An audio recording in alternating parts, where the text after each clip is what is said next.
More than a that, more than a that.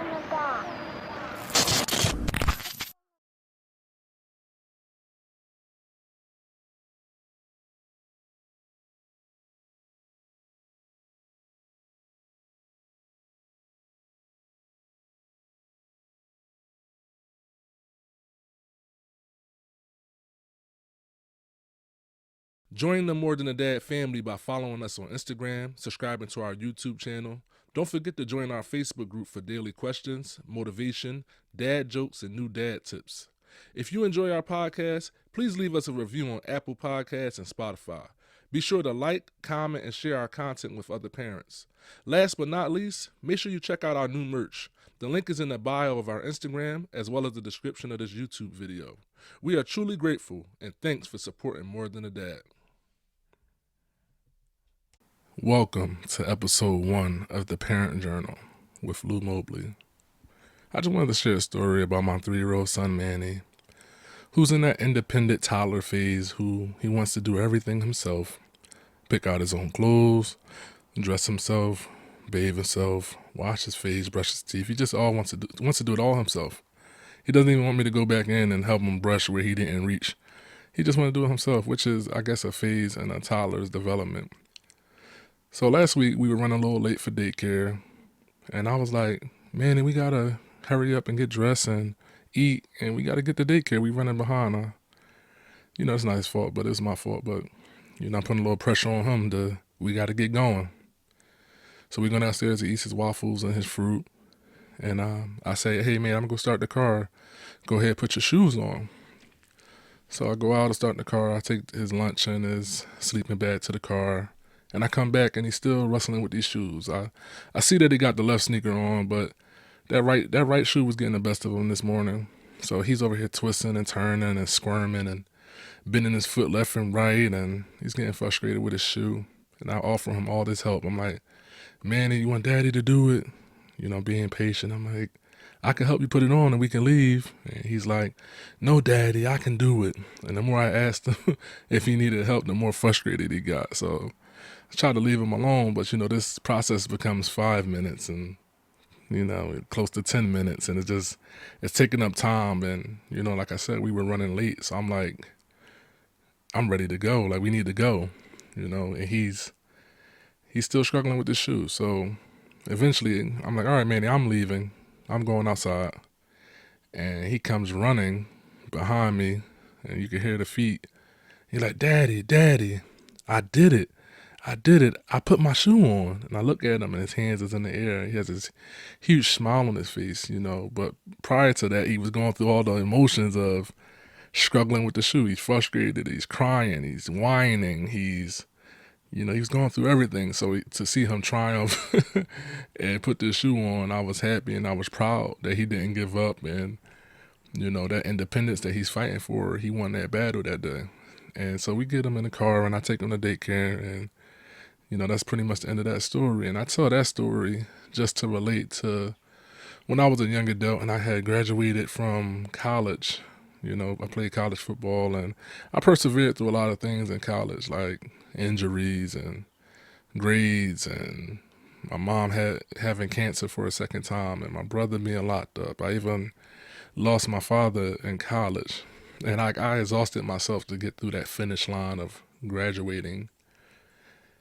And when I got home from graduating, I was exhausted.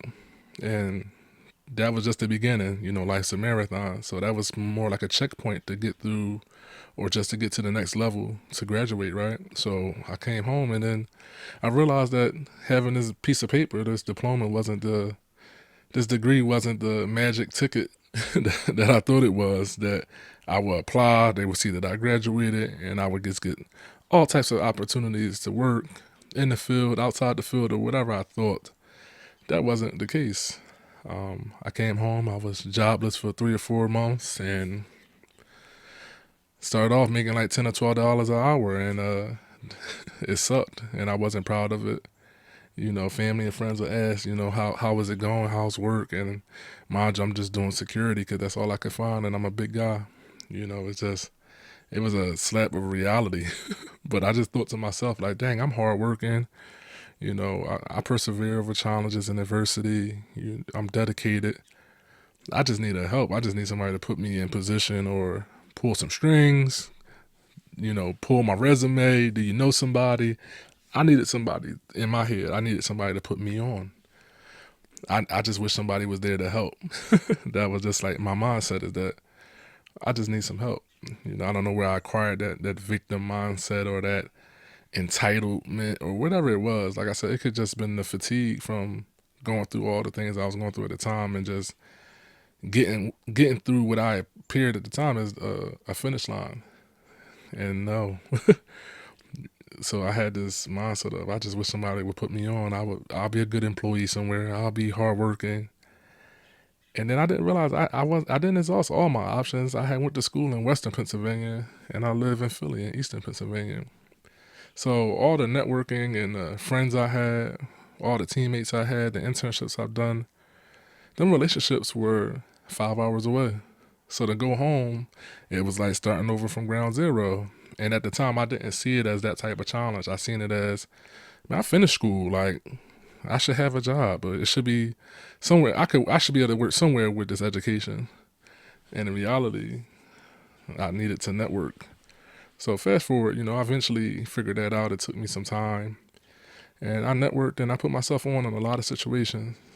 I got myself a lot of opportunities by just knowing people or meeting people and building relationships over years, and even opportunities that I passed up, but people thought of me just out of the networking relationship that I had created. So it's just sad that it started from I wish I just had some help. I could even compare that to being a parent. Everybody wants to just show off their cute babies, and nobody talks about the sleepless nights and being tired and the lack of alone time or concentration or just to get silent sometimes. Nobody talks about all the hard parts of being a parent, dividing your time. And I'm married too, so you divide your time between the kids and your wife, and, sometimes you just wish you had some help. I wish grandma or aunties or uncles or girlfriends of my wife that could help out, come over and help out, take us off the point. Take us off of running the ship for a little while. Let me take a nap or something, catch up on some sleep. Let me and my wife go on a date or have some type of alone time. I wish we had some help. They got that same mentality, the same, I feel bad for myself, the same, I don't know, pity party, to say the least. But in reality, we are here and my mom is older and sickly. My dad is deceased. My wife's family lives out of town, and nobody's coming to save us. I had to tell my wife one day, like, nobody's coming to save us. Nobody's coming to give us this big old break for a day or a weekend or a week. There's nobody coming. Like, so we have to figure out how do we make it, And our mindset started to change a little bit to, if she's cooking, I might rest while she's cooking. And then I'll wash the kids up and get them ready for bed, and then she'll rest. And stuff like that. Anything that just take a little load off each other to get through. And I just bring all that stuff up because we always want to just show the good. We always want to show our perfect person and the perfect background with the perfect lighting. And that's just not the reality of life. Like I was just describing life and career. Now I'm describing family, marriage, fatherhood. It ain't always perfect. It's not always this cookie cutter, and we have shame. We're embarrassed. Like I used to be embarrassed. Like I said, I was embarrassed of not working in my field. Damn, I'm embarrassed. Like I'm tired today, Compared to my Instagram, hey, I was tired today. I ain't do nothing with Manny this weekend. I feel guilt over that, because any other week I'm posting us at Sky Zone or we at the park or we ride the bike or, whatever we do. I'm always showing that stuff, but there's a reality to that is a lot harder than what you think, and that's okay. It's okay to still be figuring some of that stuff out. How do we get through a day? How do I find a balance between marriage and fatherhood? It should be okay that I was trying to figure out my career, and unfortunately I wasted 4 years at a job of experience that I don't use today on my resume, but hey, what can I say? I was 23 to 26 years old. I was just trying to figure it out, and that's okay. That wasn't my perfect version of Lou at my perfect job at the time. And I compare all them things to say, whether it's career or fatherhood in the story, to Manny. Manny didn't care that Daddy seen him struggling, frustrated, ashamed. You know, he crying and whining about just putting a shoe on. He didn't care. He refused to help. He shook me off when I offered to give him a break, you know, and do it for him. He persevered, and I just think if we all had that Manny mentality, not always just obsessed with showing our best person and not being ashamed of that is a struggle sometimes. That it's, you might call and check on somebody, it's not all good, it's not all right, I'm not doing well, you know, and that's okay, because that's a part of it, you know. But if we had that Manny mentality, I think we can go out there and conquer even more, because without that struggle, I would never have thought, hey, it's more for me to do.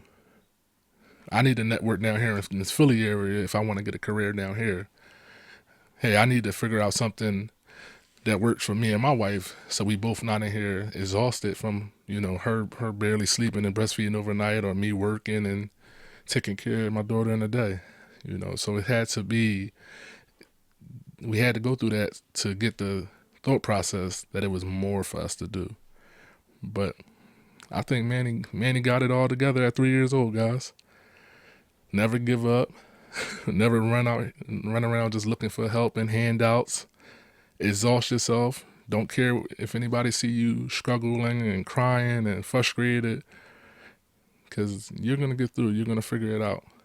You're gonna get the shoe on, as a metaphor. You're gonna get your shoe on and get out the door. Don't worry about it. You know, and that's all I have for you today is keep that in mind. Keep that Manny mentality in mind. And don't worry about always delivering your best person to people. It's all right. It's okay to, it's not perfect this second. And you're still figuring it out, and you're struggling. Somebody asks you how you're doing. Not doing that good right now. It's not going as planned, but we'll get it together and everything will be okay. You know, it doesn't have to be Instagrammable, if that's a word. It doesn't have to be picture perfect.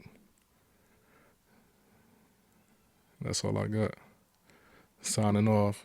It's Lou Mobley. More than a dot, more than a dot.